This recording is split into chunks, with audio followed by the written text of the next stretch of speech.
Olá para você que acompanha a programação da TV Câmara Guarulhos. Seja bem-vindo a mais um Câmara em Pauta. Conseguir um corpo perfeito e tentar se enquadrar num padrão de beleza estabelecido pela mídia é uma preocupação que afeta muitas pessoas. Mas não são raros os casos de quem extrapola o limite do bom senso e prejudica a própria saúde. Recentemente tivemos o caso da modelo Andressa Surak e também do Ken humano, que abusaram do uso de hidrogel e acabaram ficando entre a vida e a morte. Para falar um pouquinho sobre essa ditadura da beleza e como ela afeta a sociedade, nós recebemos o cirurgião plástico Felipe Coutinho. É um prazer tê-lo aqui com a gente, Felipe. Olá, é um prazer estar aqui com vocês. Também a nutricionista Daniela Seixas, também é um prazer. Olá, obrigada pelo convite, é um prazer estar aqui. E a psicóloga Ana Lu Brito. Olá, é um prazer estar com vocês. E para começar o programa, eu queria perguntar se de fato existe essa ditadura da beleza. Se as pessoas correm atrás desse corpo ideal, que também é irreal, e acabam prejudicando a própria saúde mental e a saúde física. Ana Lu. Sim, as pessoas elas ficam em busca dessa perfeição, desse corpo ideal e acaba se mutilando em busca dessa felicidade, criando uma certa obsessão pelo corpo. E também, Daniela, você como nutricionista, você vê isso no seu consultório, muitas pessoas buscando dietas milagrosas para tentar conseguir esse corpo ideal? Sim, as pessoas buscam dietas milagrosas, suplementos milagrosos que elas possam ter um corpo parecido com o de modelos, atletas e profissionais, sem grande esforço, né? Então, em vez de mudar hábitos de vida, de alimentação, atividade física, que seja um processo natural, ou seja, uma consequência, elas buscam realmente um perfil de uma barriga, um abdômen rasgado, um suplemento que faça essa queima de gordura sem que ele tenha que malhar, enfim, busca de soluções fáceis e rápidas, né? Felipe, você concorda? Eles saem da Daniela e vêm para mim. E eles esperam que a cirurgia também faça uma transformação radical no corpo, mas na realidade o que a cirurgia plástica pode fazer é corrigir pequenas alterações do corpo de cada um, respeitando a sua própria estrutura. E é uma pena porque a gente frustra um pouco as pacientes ao mostrar para elas que que esse padrão de beleza ele é inatingível e que cada pessoa tem as suas próprias características, suas próprias belezas. Em 2013, o Brasil ultrapassou os Estados Unidos como o país que mais fez cirurgias plásticas e estéticas. Há uma banalização também desse procedimento? O senhor, como profissional da cirurgia, o senhor vê isso? Eu não vejo como uma banalização, eu vejo como uma sociedade de consumo que hoje a cirurgia plástica é mais um produto que as pessoas estão consumindo, assim como a nutrição, a psicóloga, o coaching, eu acho que é favorável isso, achei uma vantagem que muitas pessoas hoje possam fazer cirurgia plástica, avaliações, mas isso não quer dizer que serve para tudo. Mas eu não vejo como banalização, eu vejo como mais pessoas acessando uma especialidade médica que era restrita a uma classe social abastada. Hoje as cirurgias e os hospitais e os médicos conseguem trabalhar com valores que tornaram esse procedimento acessível a muito mais pessoas. As senhoras concordam também? Ana Lu, como psicóloga, você vê essa banalização de uma saída fácil ou não é uma questão de acesso mesmo? Sim, o acesso é muito importante, né? Teve um grande significado essa busca, essa procura, mas também as pessoas hoje não têm consciência sobre o que é normal para elas. Então, elas acabam desconsiderando o fator genético, o fator biológico e ficam em busca. Então, por elas perderem essa consciência do normal, ela acredita que é fácil. E esse fácil acaba fazendo com que ela não tenha medo. Acaba negligenciando o que ela teria que estar pensando, teria que estar amadurecendo e tendo uma consciência, amadurecimento dessa ideia do que seria uma cirurgia plástica. A pessoa vê esse padrão estético na televisão, no cinema, acaba querendo reproduzir isso nela mesma, mas não necessariamente ela tem aquele biotipo, né? Sim, acaba desrespeitando, né? Acaba se desrespeitando. Então, ela tem uma distorção da imagem dela. Então, ela acredita que ela vai atingir. Então, elas olham na revista, né, comentando com ela aqui, com a nutricionista, então elas olham na revista aquele corpo perfeito e acredita também, às vezes até busca nutricionista, mas não consegue seguir uma dieta. Então, é onde busca aí o cirurgião plástico, até em relação a ser mais fácil. Ser mais fácil para atingir aquele objetivo, sem ter noção. Então, quer dizer, a cabeça dela não mudou, a parte psicológica dela não mudou. Então, ela continua tendo erros alimentares, mas ela acredita que vai ter o corpo perfeito depois de uma cirurgia plástica.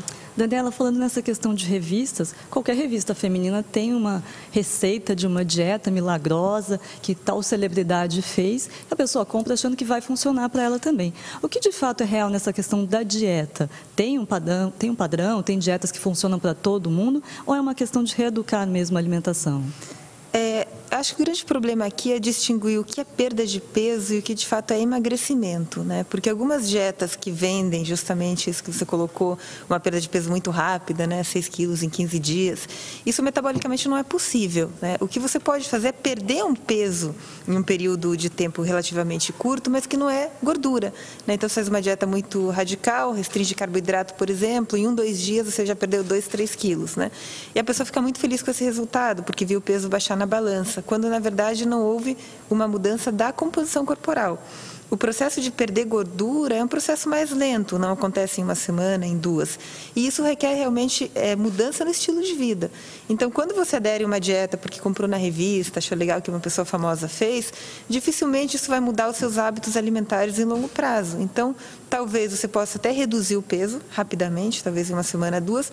Depois você volta à dieta habitual sua e o peso retorna com a mesma velocidade, quando não mais rápido ainda do que essa perda ocorreu. Então, para ter realmente uma redução do percentual de gordura, precisa ter mudança de hábitos alimentares que persistam ao longo da vida, não só durante 1 mês, 2 meses, e de atividade física, né? Um caminho mais longo, né? Não é uma solução imediatista, né? Doutor Felipe, no seu consultório, o senhor vê também essa questão da pessoa tentar imitar uma celebridade, querer um corpo ideal? As pacientes, não só as pacientes mulheres, né? Mas os pacientes homens também, eles chegam com essa noção dentro do consultório? Não é a maioria, eu acho que a gente tem que dividir. Tem um grupo que está realmente sob essa pressão da ditadura da beleza e está buscando um corpo ideal. E tanto homens quanto mulheres. Acho que os homens estão muito voltados com essa coisa do abdômen. E esse modelo da revista são pessoas que têm uma dedicação ao corpo de várias horas por dia para poder esculpir o corpo daquela maneira. E no consultório aparecem pessoas normais, que trabalham, que têm tempo para fazer um pouco de atividade física 2, 3 vezes por semana. Então, aquele corpo de horas de exercício é simplesmente impossível. O que eu vejo é que a cirurgia plástica pode ajudar a pessoa, muitas vezes, a recuperar alguma questão que houve com o tempo. Por exemplo, a mulher teve 2, 3 filhos, o abdômen ficou flácido, a mama aumentou ou diminuiu, evoluiu após a amamentação. Coisas da pessoa comum que pode acontecer com todo mundo, e a cirurgia plástica consegue restabelecer um pouco dessas transformações que a vida trouxe. Mas quando eu recebo uma paciente ou um paciente que está em busca dessa coisa midiática e exageradamente bonita, a minha função é explicar que esse padrão de beleza ele é simplesmente inatingível e não é isso que vai fazer ela mais feliz. O grande problema é o exagero, de uma maneira geral. Agora, vocês acham que existe também uma solução imediatista, um desejo das pessoas em ter essa solução imediatista e não fazer um trabalho de reeducação, exercícios? De um modo geral, as pessoas não têm essa vontade de fato, mudar o estilo de vida, Daniela? Sim, me parece. A impressão que eu tenho é que elas hoje querem imitar algo porque elas acham bonito, né? Então, assim, se fulano fez atividade física, ficou com o abdômen sarado, rasgado, eu vou fazer também para ficar assim, né?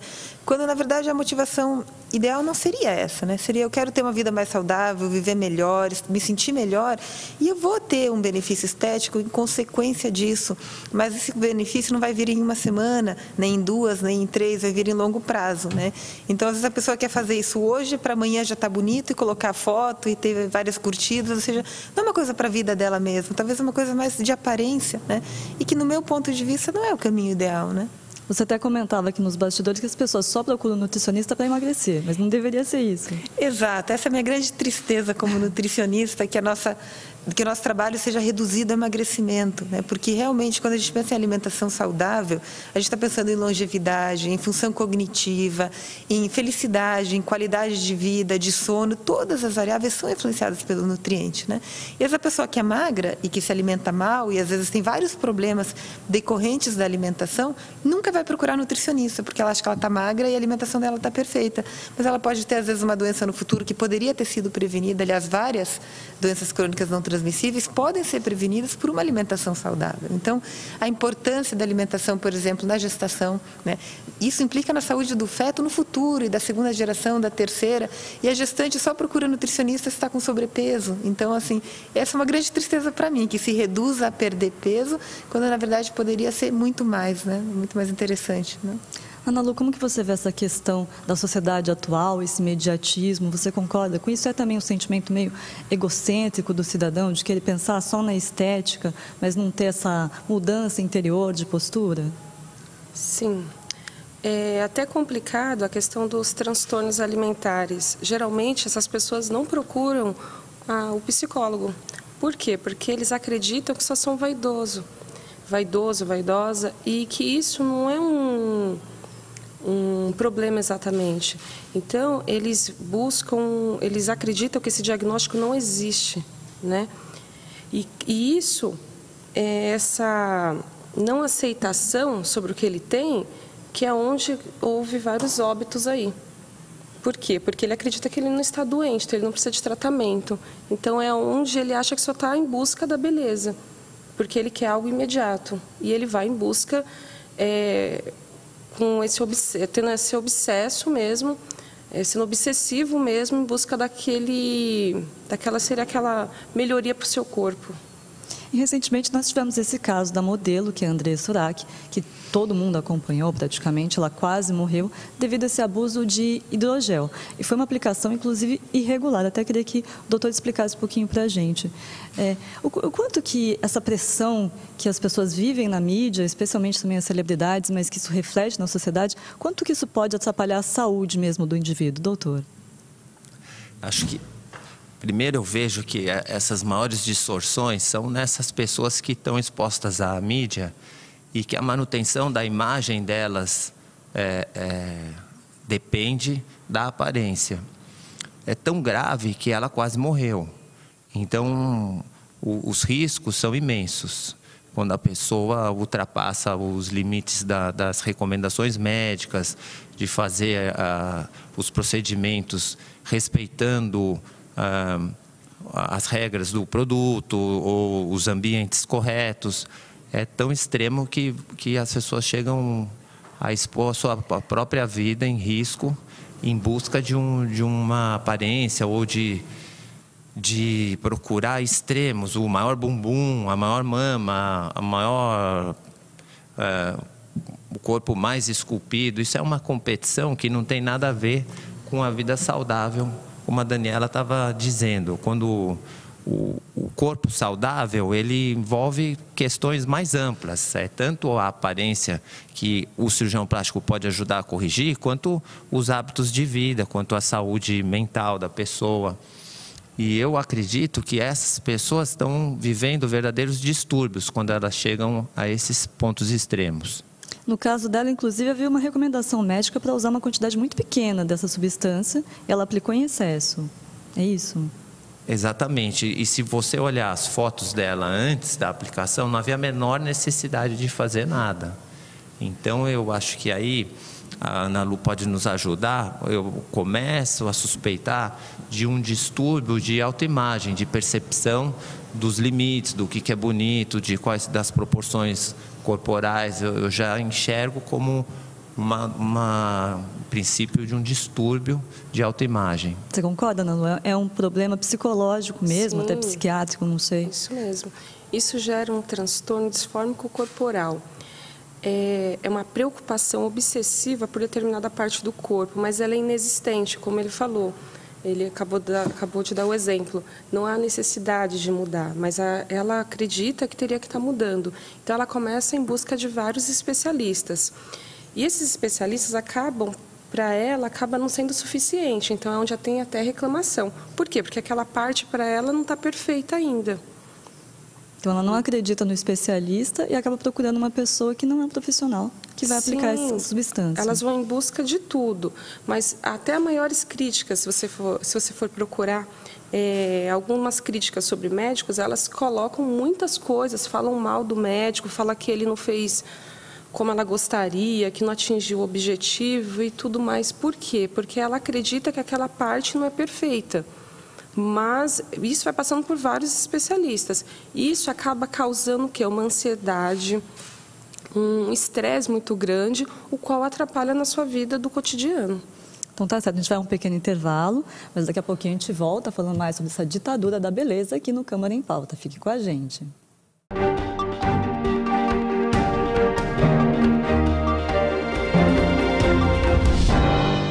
Queria parabenizar a TV Câmara, parabenizar aqui o presidente e todos os vereadores pelo trabalho que vem sendo feito e espero que vocês possam continuar contribuindo cada vez mais para levar informação à nossa população e permitir que o cidadão possa participar, dando opiniões, sugestões e ajudando a construir a cidade. E parabéns pela qualidade, porque eu estava dizendo agora há pouco, vez ou outra estou por aí no trânsito, às vezes até fora de Guarulhos, e aí ligo o celular pela internet, sintonizo, acompanho. Então, a gente fica feliz quando vê essas coisas, porque significa que esse esforço que vocês estão fazendo aqui, tem muita gente que vocês nem estão sabendo, mas que estão do outro lado, acompanhando para e passo tudo que acontece no Legislativo e tudo que acontece na cidade. Parabéns, sucesso e já nasceu bem.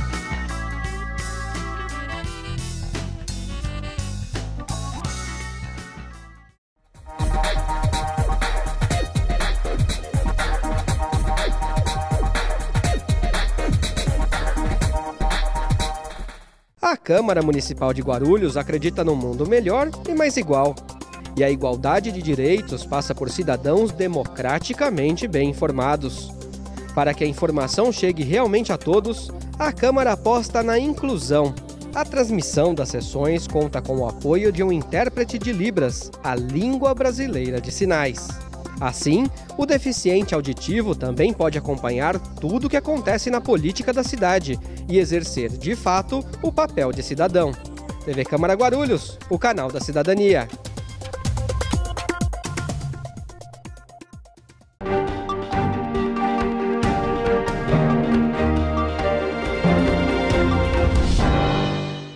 Voltamos com o Câmara em Pauta, hoje falando sobre a ditadura da beleza. Recebemos o cirurgião plástico Felipe Coutinho, também a nutricionista Daniela Seixas e Ana Lu Brito, que é psicóloga. A gente falava sobre esses casos extremos, como o da modelo Andressa Surak. Temos também mundialmente, são vários casos. Aqui no Brasil tem o Ken humano, tem a Barbie na Rússia, as pessoas que tentam projetar a imagem como de uma boneca. Esses casos extremos, doutor Felipe, como é que isso, no consultório, há um compromisso do médico em analisar aquela pessoa e dizer que isso está extrapolando um limite da saúde, do bom senso? Como é que é essa relação entre o médico e o paciente? Então, essa é uma relação muito importante. E eu queria dizer que eu nunca vi, nem conheço nenhum colega que tenha se deparado com essas figuras. Eu acho que são personagens que aparecem e que ganham essa exposição midiática, mas isso não é o dia a dia do consultório. A gente trabalha com pessoas absolutamente normais que estão em busca de pequenas mudanças. Mas quando a gente identifica que um paciente está tentando mudar a sua identidade, ou vem com fotos ou referências de astros, de pessoas da mídia, eu procuro orientar, tentar trazer essa pessoa para a realidade dela, e essa é uma pessoa que você não deve operar, porque ela está em busca de um modelo que não tem nada a ver com ela, com o biotipo, com a genética. Então, são pessoas que o cirurgião plástico tem a obrigação de orientá-las a não fazer o procedimento. É até o caso que a Ana Lu falava, que a pessoa pode até depois reclamar do trabalho do médico, não ficar satisfeita com o resultado, porque ela tem uma imagem real do que ela quer. e até reclamar desse trabalho do médico. Com certeza ela vai ficar infeliz, vai reclamar, e são pacientes que vão sair do seu consultório e vão buscando outros consultórios até que alguém faça o que ela quer, que também não vai ser, porque é uma busca inatingível, e com isso a gente vai vendo essas aberrações. A gente vê, por exemplo, o caso do Michael Jackson, qual foram todas aquelas transformações que ele foi sofrendo, e como são pessoas muito importantes, às vezes o profissional se vê seduzido a atender uma personalidade para associar o seu nome àquela figura pública, e essas pessoas acabam elas ditando as condutas, os procedimentos, e o profissional que ceder a essa tentação vai provavelmente causar um malefício àquela pessoa em vez de produzir saúde. Quando elas não procuram também profissionais informais, né? Aí é pior ainda. Agora, recentemente, na França, estão sendo discutidos alguns projetos com relação a essa ditadura da beleza, por assim dizer. Tem um projeto que tentou aprovar que modelos consideradas muito magras, com IMC abaixo de 18, não poderiam desfilar. O projeto acabou não passando agora, não passando lá no Senado, uma espécie de Senado, mas ainda pode ser discutido novamente. Os senhores acreditam que tem um limite também do que o Estado pode fazer para determinar a liberdade individual da pessoa? Além desse, tem um outro projeto que dizia que tem uma nova pesquisa que o silicone pode causar um novo tipo de câncer. Isso também está sendo bastante debatido lá, até da possibilidade de proibir o implante de silicone. Cabe ao Estado isso, doutor? Eu acho que cabe ao órgão de saúde regulamentar todas essas coisas. Em relação à doença que pode ser causada pelo silicone, existem 10, 15 milhões de mulheres pelo mundo com silicone, e por muito menos, nos anos 90, os Estados Unidos promoveu a moratória do silicone até que se provasse, na ocasião, se o silicone estava associado com doenças autoimunes. Em relação ao linfoma, as organizações internacionais estão muito atentas, e até o momento não foi provado, não houve uma certeza de que a prótese silicone causa esse tipo de doença. Então, por enquanto, continua aprovado, mas todo o cuidado tem sido tomado em relação a isso. Daniela, com relação a esse IMC, nós temos alguns padrões de IMC, mas eles não necessariamente indicam a saúde da pessoa. Se limitar também que modelos não podem ter um IMC abaixo de 18 é um pouquinho radical. Eu acho que sim, porque o IMC é um parâmetro muito genérico para você colocar a pessoa em eutrófico, sobrepeso, abaixo do peso ideal e assim por diante. Existem pessoas que naturalmente são muito magras sem que elas tenham um distúrbio alimentar, ou seja, sem que elas imponham restrições dietéticas absurdas e são saudáveis. Assim como você pode ter uma pessoa que é anoréxica ou tem bulimia e está dentro do IMC que é considerado como sendo eutrófico. Então, eu acho que é um pouco complicado você fazer essa classificação baseado somente no índice de massa corporal, que, como eu disse, é um padrão muito genérico, né? Teria que ter outros parâmetros também para avaliar, porque senão mulheres, talvez, que não tenham uma patologia podem ser punidas por serem naturalmente magras, enquanto que outras que estão dentro do eutrófico talvez tenham algum distúrbio e estão sendo consideradas como saudáveis, né? Então, acho que talvez tenha que ter uma intervenção, mas um pouco mais ampla, tem que ter uma avaliação um pouco melhor e não só baseada no IMC como corte, né? Com relação a essas modelos magérrimas, já há uma tendência do mercado em mudar um pouco isso. Inclusive, agora temos as modelos plus size, que já são um pouco mais gordinhas do que o considerado padrão para modelos. É uma tendência real mesmo do mercado se preocupar mais com a saúde? Ana Lu, como que você vê isso? Sim, eu acredito que o mercado está se preocupando, mas principalmente ele está querendo atingir todos os públicos, né? E com isso ele sabe que o padrão da mulher brasileira não é magérrima, e aí eles acabou abrindo esse público das plus size, né? Só que as plus size são modelos mais gordinhas, mas que na maioria das vezes elas ganham menos do que uma magérrima. É onde também causa uma discriminação. E com isso também gera transtornos psicológicos em cima dessas gordinhas. Porque até que ponto elas são modelos vistas pela sociedade? se elas ainda são discriminadas pela sociedade. Então, é um conflito muito grande que elas acabam vivendo. Mas é uma tendência positiva, talvez, de incluir outros modelos? Ou é só uma questão mercadológica mesmo? Vamos agradar para até neutralizar alguma crítica que seja possível? Eu acredito que seria assim, não existe uma opinião, falar, não, é isso, é aquilo. O que eu acredito mesmo que eles querem abrir o mercado para todos, para atingir todos os públicos. E assim vender mais produtos, consumir produtos de beleza. E eu acredito mais nessa questão do capitalismo mesmo. Daniela, com relação a ser mais gordinha ou ser mais magra, é possível estabelecer um padrão do que é saudável ou não? Porque às vezes as pessoas pensam, mas ela está mais gordinha, ela não é saudável. Ela está magra, ela é saudável. Isso é um mito também? Sim, com certeza é um mito. Você não tem aquela faixa, né? O que eu menos gosto são essas tabelas de peso ideal, né? Que se você tem 1,71, você tem que pesar X. Existe uma individualidade bioquímica muito grande. Então, tem pessoas que naturalmente vão ter um peso um pouco acima ou um pouco abaixo, sem necessariamente serem saudáveis ou deixar de serem saudáveis. Então, para você classificar uma pessoa como saudável ou não, você teria que ter vários outros indicadores além do peso. Então, você tem que ver exames bioquímicos, índices de qualidade de vida, muitos outros fatores. O peso, isoladamente, não vai dizer se ela é saudável ou não, né? Você pode ter uma pessoa muito magra que não é saudável, uma pessoa já um pouquinho acima do peso que ainda está dentro do saudável e assim por diante, né? Então, o peso ideal não existe, né?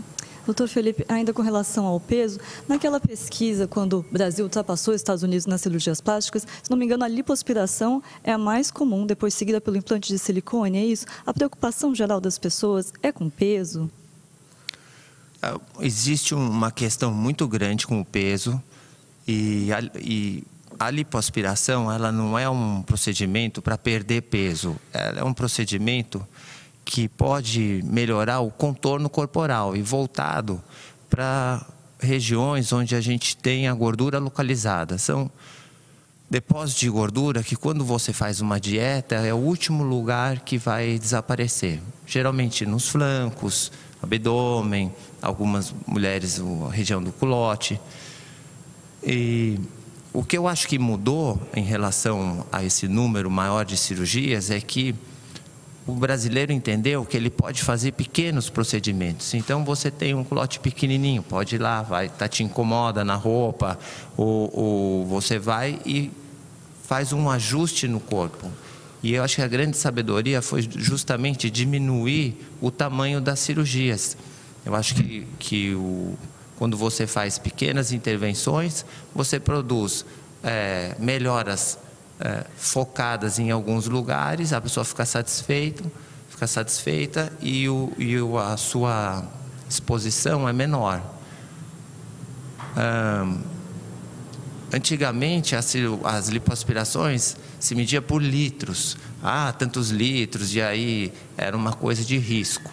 Mas acredito que hoje o conceito é mais de você ajustar pequenas diferenças. E também tem um pós-operatório complicado no caso dessas operações que você ajusta muito, que não são ajustes, você refaz o formato do corpo. Eu acho que parte dessa mudança tem muito a ver com o pós-operatório, porque a maioria das pessoas, elas têm uma profissão, têm uma atividade produtiva e ninguém mais tem tempo de fazer um pós-operatório traumático que demore 2, 3 semanas para você voltar para a sua atividade. Com isso, as cirurgias diminuíram e os pós-operatórios hoje são de 2, 3, 4 dias, se a sua cirurgia for proporcionalmente menor. Com isso, mais pessoas podem fazer as cirurgias e prontamente voltar ao seu dia a dia. Ana Lu, o doutor Felipe estava falando desse pós-operatório. Você comentava também a respeito da cirurgia bariátrica, que a pessoa às vezes tem um sobrepeso, uma obesidade mórbida, em muitos casos, faz a cirurgia, mas não se prepara psicologicamente para isso. Comenta um pouquinho com a gente. Sim, é o que o Dr. Felipe até comentou. Isso são pessoas normais que me procuram no consultório, geralmente para fazer o laudo para cirurgia bariátrica. Já não faz parte da mídia, né, dessa busca do corpo perfeito. São pessoas que já passaram do peso, do IMC ficou no sobrepeso, e elas acreditam que com a cirurgia bariátrica vai atingir o resultado perfeito. E aí elas vão em busca no consultório, em busca desse laudo, mas de uma forma também muito imediatista. Elas acreditam que eu tenho que dar um resultado, um parecer que ela pode operar o mais rápido possível e às vezes não se preparou psicologicamente para isso. Algumas até ficam mais tempo. E aí eu acabo colocando que está ok, que pode fazer a cirurgia, mas coloco lá uma observação, que ela tem que ter um acompanhamento psicológico no pós-operatório, que é isso que não acontece. Poucos voltam para o consultório, porque eles acreditam que depois que fez a cirurgia, já acabou a responsabilidade. Então, não busca uma alimentação saudável, não busca mudar psicologicamente a forma de vida. Não muda, a qualidade de vida não muda, né? E isso acaba causando um transtorno muito grave, que é onde procura até psiquiatras. Por quê? Porque eles acreditam ainda, eles perdem 35 quilos, 30 quilos que não conseguiu atingir o seu objetivo. Isso acaba gerando outros transtornos. E só buscam médicos que são realmente obrigatórios, né? E aí acaba esquecendo a parte da psicologia. Acaba se vendo gordo ainda e tem um problema até de depressão, ansiedade. Depressão. Por quê? Porque alguns, eles acreditam que se eles fossem magros, eles teriam outras chances. Até, por exemplo, na questão afetiva, já teve muitos casos. A pessoa não teve um bom relacionamento, nunca conseguiu ter um bom parceiro e assim por diante. E acredita que se fosse magro, ele ia conseguir. Faz a cirurgia, elimina os 35 quilos, 30 quilos e não consegue esse parceiro ideal. E aí é onde vem as frustrações, as ansiedades. E aí, geralmente, eles procuram um psiquiatra porque a depressão já está muito grave. Agora, falando ainda em transtornos, nós temos vários transtornos alimentares, bastante conhecidos como a bulimia, a anorexia, mas também temos outros transtornos que são mais novos até, né? Como a vigorexia, a ortorexia. Queria que você explicasse para a gente o que é cada um desses transtornos, por que eles têm afetado tanto a sociedade no momento atual. Sim, a bulimia, esse excesso por quantidade de alimentos, e aí eles acabam utilizando técnicas, né, purgativas para eliminar esse excesso de alimentos. A anorexia, a pessoa ela tem uma visão distorcida no espelho, então ela se acha que é gordo, então ela come muito pouco, e isso também gera outros transtornos, porque eles acabam não tendo vitaminas, proteínas que seriam necessários para uma vida saudável. A ortorexia é como se a pessoa ela ficasse viciada em comida saudável. Geralmente isso acontece com mulheres.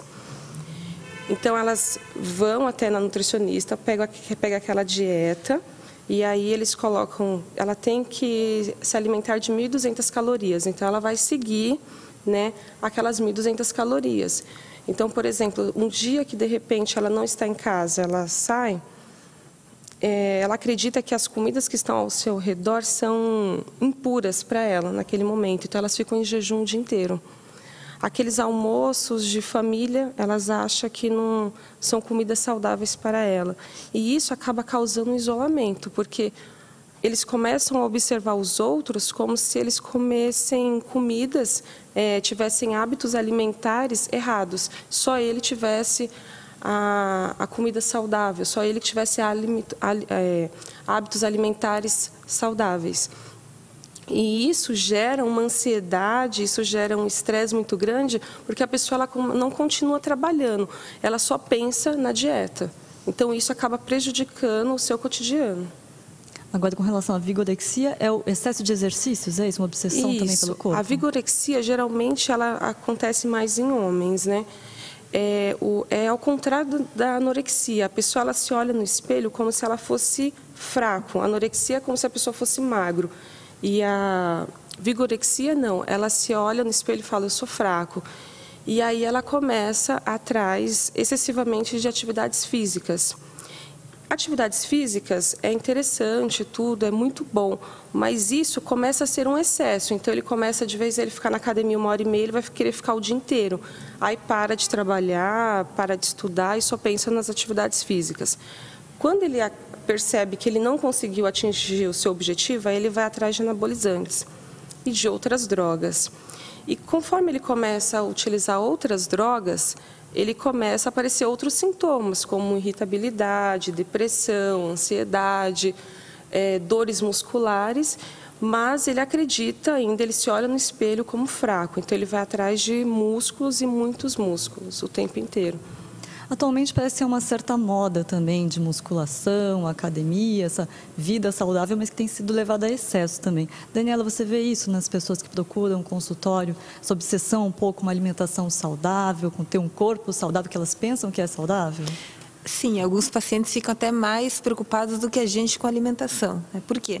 Numa alimentação saudável, existe espaço para o que é, entre aspas, não saudável. Ou seja, é saudável que um dia você vai sair com sua família, com seus amigos e tenha um jantar que não seja aqueles alimentos que estão na tabela. Ou seja, as pessoas às vezes procuram seguir à risca tudo e acham que um dia que ela sair, o corpo delas vai responder de forma diferente, vai levar a perder todo aquele trabalho, quando isso não é verdade, né? Então, assim, a gente tem que pensar muito no lado que a alimentação é um prazer e não pode deixar de ser um prazer. Então, a partir do momento que eu não posso nem sequer ir a um restaurante, porque não é a comida que eu preparei, eu sei exatamente quanto de sal, de óleo que eu tenho ali, eu estou caindo no quadro patológico também, né? Então, se a gente se alimentar de modo saudável, na maior parte do tempo, existe espaço sim para uma alimentação, entre aspas, não tão saudável, que faz a parte social também, ou seja, quando levado ao extremo, tanto do não saudável quanto do saudável, a gente acaba caindo num quadro mais patológico do que, né, saudável. Tudo uma questão de equilíbrio, né? Com certeza, a gente já está encerrando a nossa conversa de hoje. Queria agradecer a participação de vocês. Doutor Felipe, foi um prazer tê-lo aqui com a gente. Suas considerações finais. Como consideração final, como o tema da entrevista foi a ditadura da beleza, eu realmente acho que, principalmente as mulheres, têm que estar atentas a essa cobrança excessiva de ter o corpo perfeito, de ser a mãe perfeita, de ser a profissional super capaz. E aí fica uma carga muito grande. E as pessoas deveriam entender que a vida é um pouco mais suave do que tudo isso. E acho que devem prestar atenção para não serem tão bombardeadas com essa explosão da mídia de gerar padrões de desempenho, de comportamento que são inatingíveis e levam a uma frustração. Então, a pessoa às vezes está com tudo em ordem, é uma excelente profissional, uma mãe maravilhosa, tem um corpo legal e está completamente frustrada. Então, eu queria deixar esse alerta para as pessoas refletirem um pouco a respeito disso e curtirem mais a vida como elas são. Tá certo. Daniela, também foi um prazer tê-la aqui com a gente. Muito obrigada. Ana Lu, também, muito obrigada pela sua participação. Se vocês quiserem suas considerações finais, por favor.